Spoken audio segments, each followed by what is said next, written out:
because I don't really have a problem trying harder. I have a problem letting things go. So, oh, well, helps me let things go. So you're competitive. Well, obviously we raced against each other. You're ultra competitive. I'm ultra competitive. And you get supersonic pissed off when things don't go Danica's way. I like that the most about you, because I like getting pissed off when things don't go my way. It feels better. It's an expression of what's cooped up inside. That's Sometimes right. You just got to let it out. When was the time that you feel like you let it out the most and paid the biggest consequence? Probably the only time that I ever really let myself go that I didn't care. Like, I was so pissed off, I didn't even know my helmet was on, put it that way. And with Ryan Newman after the race, because honestly, it scared the crap out of me. We got together on a racetrack and things happen, right? Well, what track? At Charlotte. Mm-hmm. And I am literally, after the race, it's over, and I'm taking my belts off. Like, I didn't even have seat belts on, and he hit me, and it spun me head on into the wall. I mean, I wasn't going 180 mile an hour anymore, but I was still running probably 70, and smoked the wall and spun back around. And literally didn't even have my anything on. Dude, I lost it. I went completely out of my mind. And next thing I know, I'm literally some crew guy has a hold of me and it's got me clear off my feet. And I was like, rock'em sock'em to Ryan Newman through his window net. Like, I didn't even know what was going on. I was so mad. It was, that's racing. That's competition, right?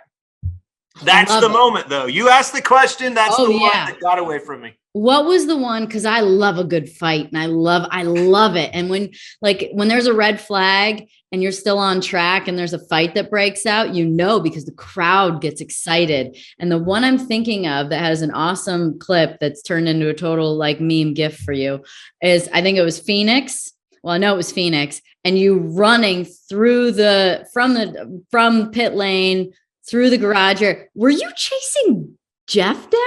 Jeff Gordon. Yeah, my counterpart. Yeah, and now you work together. What the hell? Yeah. What happened? Well, the first day back on the job was a little bit awkward. Let's just go ahead and say that. We had to get past our differences, which there was a lot of differences right there. But at the end of the day, we both knew that was going to be fine. But that was the end of the day. What did he do to you? He wrecked me. Now, he calls it retaliation. I call it was aggravation, and he wrecked me actually it was during the race. It was down to the crunch time in the playoffs, and we were racing for a championship, and that was the next to last race. So we were down to a lot of money on the line, a lot of business, there. So that one stung a little bit. That one hit the old pocketbook, and when that happens, that's a whole nother level of pissed offness. Is that a word? Is that what makes you the most pissed off? The funniest part about that story was we were supposed to leave there. Things were good. We were flying to LA to Blake Shelton's house. And he was who's we? You and Jeff? No, me and Laura. My wife Laura. Yep. Awesome. We're flying to LA. And we're going to go to The Voice. It's her first time. She's a huge Adam Levine fan. She wanted to meet him, right? So really wasn't about any of us. It was about that. We get there.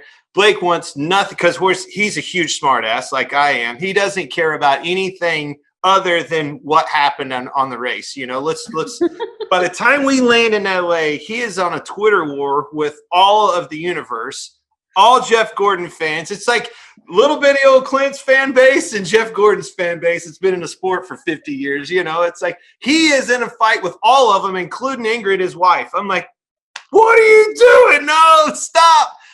So that happened. We end up getting through that. And that was probably the most fun thing about it. It was that night afterwards, is seeing how much satisfaction and enjoyment Blake got out of the fact that I got wrecked on that racetrack. Yeah. It's good to have friends in high places. That was a pretty low place for me right there. I can tell you that. But you were low, but Blake, you talk about your, fan base and Jeff's and then Blake's. See, I don't see that. I see him being an Oklahoma boy. I don't see this LA guy that everybody else sees. I see the redneck from Oklahoma.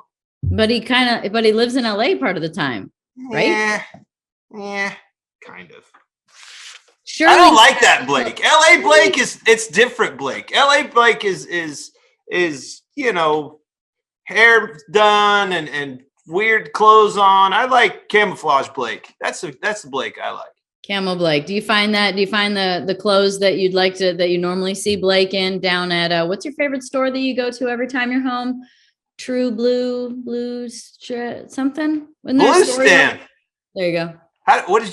Did you read my profile? How did you remember Blue Stem? That is the best store ever. It can fix anything but a broken heart and the moon. I'm telling you right now. If it can be fixed, it's going to happen at Blue Stem. Because there's everything from what to what there. It's got a wall of Wranglers 500 feet long. So you got clothes. It's got a bootleg. It's got work gloves. It's got cattle chutes. It's got feed. It has hydraulic oil, like bolt bend galore. Anything that you need to fix anything, Danica. See that picture on the wall? You hung it with Blue Stem parts and pieces. That behind you was done at Blue Stem. That I'm telling you, the gamut. Whether it's Danica in Scottsdale, Arizona, or dipshit Clint in Emporia, Kansas, I'm telling you, it can be fixed at Blue Stem. It sounds like you could fix a broken heart there, though. If they sell beer and fishing rods and guns, seems like you could just sort of take that out there into the world and get better. It's a great point. Because my heart does feel better every time I go there. It just makes me feel better about myself. It doesn't matter how bad a day it can be fixed at Blue Stem. Go blow $400 or $500 at Blue Stem. The day is fixed. Where do you get all this humor from, Clint? I really want to know. Let's unpack your childhood. We're gonna unpack my childhood. Yeah, I feel like it's in there somewhere. I thought this was a podcast, not a psychiatry. I don't know. It's both. You won't know the difference, though. Man, I don't know. I grew up as a middle child. The biggest thing with our family is no different probably than yours. We raced nonstop. We didn't sometimes do anything else. We tried to do the, stick and ball stuff. My brother played some basketball. I went to football, I guess at camp the first day. Is that camp before, school starts with all my big corn-fed buddies? Go into football camp. I'm thinking, man, I want my pads. I want my helmet. I mean, I'm ready to go. I'm going to be a football player, right? Probably. You're not big enough to be an offensive lineman. Danica, this is my story. You asked the question. I'm telling you. So here I am thinking I'm going to have my own helmet, right? Going to have pads. I'm going to be the man. The coach, and I will never forget this. This is my football career in one day nutshell story. First thing we do, walk in the door, and he goes, "All right, boys, run to McDonald's and give me a Big Mac and come back." I'm like, "You mean the McDonald's in town?" It was 6 miles into town. He made the football team run to get him a sandwich at McDonald's and back. Oh, Clint didn't have that in him. I was like, man, this ain't for me. It's no helmet, no pads, and running. Nah. I'm going to go back to racing motorcycles. So that was my football career. Tried basketball, still not tall enough, So it was motorcycles for us. My dad owned a towing service, and Tony Reynolds, a guy that worked for him back in the day, raced motorcycles. He had a practice track behind my father's shop in his towing business, and we used to go back there. I mean, little I remember watching Tony ride his motorcycles back there. I'm talking before PW50s. So Santa Claus, naturally, after we were watching Tony ride, here comes Santa Claus brings us a PW50, which is a tiny little bike, right? It's like a little small. Everybody's introduction, 50 motorcycle forever. I mean, my God, thing still exists, and the part number is exactly the same from 1981. That's how good a product PW50. Oh my God! Okay.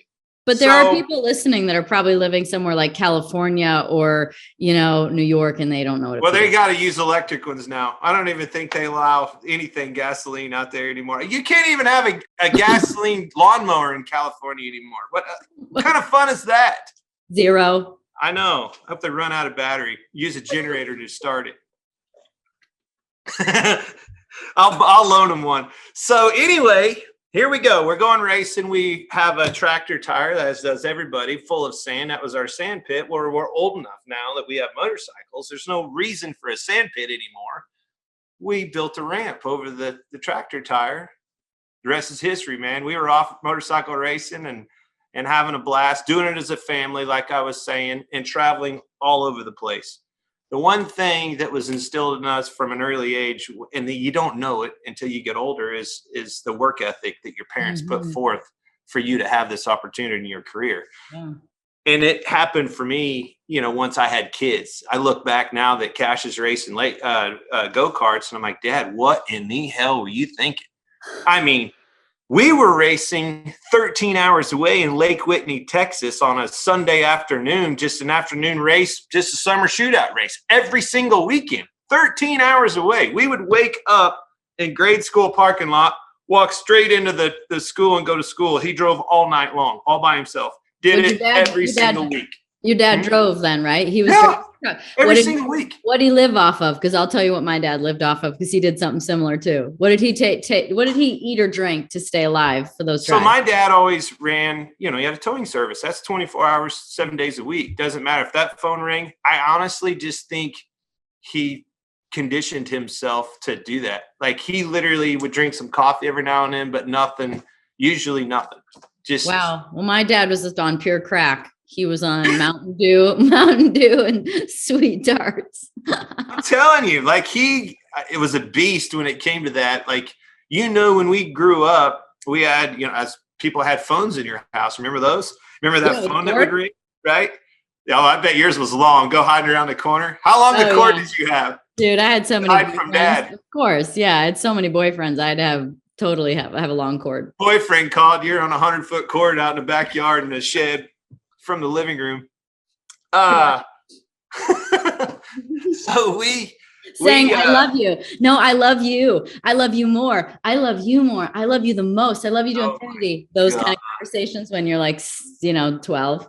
Yeah, I didn't have those. We were racing. So anyway, we had a line in our house. It was line 1 was home, and it had a different ring. Line 2 rang, you knew what that meant. As soon as you heard that in the middle of the night, you'd hear Dad stomping down the hallway, going to tow some drunk out of the ditch at 3:00 in the morning, and probably wasn't even going to get paid. Like, he always did that. So that work ethic was there from the beginning for us. And honestly, that's what I think kind of what made us who we are, but you asked me why. I guess a sense of humor, just being on the road, having nothing else to do than just pick on one another. When my old man and I are together, everybody's like, what the hell's going on? Do you guys hate each other? You're like, what are you talking about? This is our love language. Like, you guys are cussing each other and but he hasn't left yet. You're like, that's just kind of the way we I don't know. That's how it works.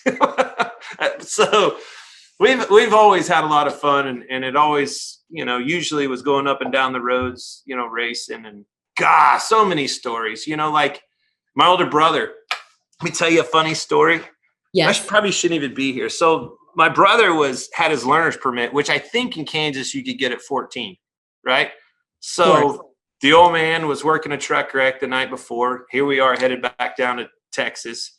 And we had a Winnebago. Now we're big time, right? We had like a Chieftain 33, I think it was. We had a van. Yeah, Chieftain 33, Winnebago. Whoa.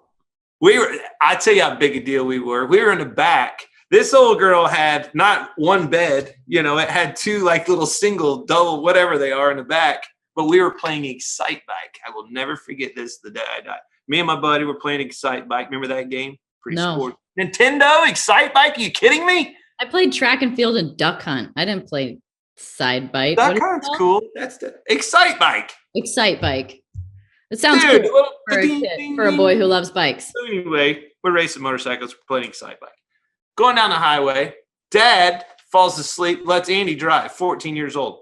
The Winnebago? Andy's got the cruise set in the old Winnebago. Here we are. Next thing I know, like, you're jumping jumps, and it wasn't the motorcycle jumping anymore. It's the Winnebago jumping. We go barreling down through the median. Boom, boom, boom, boom. Back up on the top. The refrigerator flies open. A whole bowl of chili Mom made for us flies out of the refrigerator all over the floor. Broke the glass pot. Dad's fine. I tell you how hard we hit it. Threw Dad out of the passenger seat onto the floor. He looks up. There's headlights coming, so he freaks out, grabs a hold of the wheel, and pulls the thing. So here we are, bounce through the ditch, and I mean jumping through the ditch. It gets calm, right? It's like, all right, I think everything's fine. Next thing I know, nope, wasn't enough. We're on the wrong side of the road. Dad pulls the wheel. Back over the ditch we go, all the way through the whoops like we just went through, hell and back. We get back on the right side of the road, and by this time, all of us are on the ground. The TV and everything's off. Excite Bike's gone. We're like, what in the hell just happened? Me and my buddy go running up front. Dad is on his knees. He is on his knees driving the motor home. Andy is freaked out with his eyes this big. Finally get this thing stopped. My brother freaks out, takes barreling out right out the door, and we're running. Now we're like the Clampetts out on the side of the highway. Andy's running from my dad, like clear over by the fence on the highway. I'm like, what happened? So Andy fell asleep. We had the old Winnebago was ghost riding, is what I'm trying to tell you. Oh, yeah. So then we had like a family huddle, right? So what do we do? Do we turn around? We're freaked out. We're scared. Everybody's scared, but everybody's okay. You know, we go back and check the load out in the trailer. Bikes are fine. Nothing's really crazy there. So Dad's like, well, you boys want to go racing? Kept going, baby. Oh my God. That's spectacular. No, you guys ever have any wild stories on the road? I mean, there's no food left, but go racing. Why not? No chili. And by the way, that's a hell of a mess. Don't ever put hot chili in a refrigerator in a motorhome, just for that very reason. Yeah, that sounds like it'd be an absolute awful job that I'm sure you boys had to do. Do I have crazy stories like that? No, like I don't. My sister and I just cuddled in the back of the truck. At first Dad had a truck with a little extender cab on the back, and then we got a van. So the extender cab was either way too hot or way too cold, and Brooke and I would lay up there and sleep a lot. And then we got a van, and we called it the fun van because all the fun's inside. And it had an electric back bench that laid down to a bed. It was electric, pretty cool. Yeah. And there's a TV in the middle so we could watch movies, and headsets on each side. I mean, it was. Wait a minute. So that's like a conversion van. Well, it was a real van. I mean, it was one of those giant electric couch. That's a high-end deal. Well, it was no Winnebago though. Well, I mean, this is true. This is true. So no, we just cuddled and you know, dad's fiery. So sometimes there was some crying going on after races, but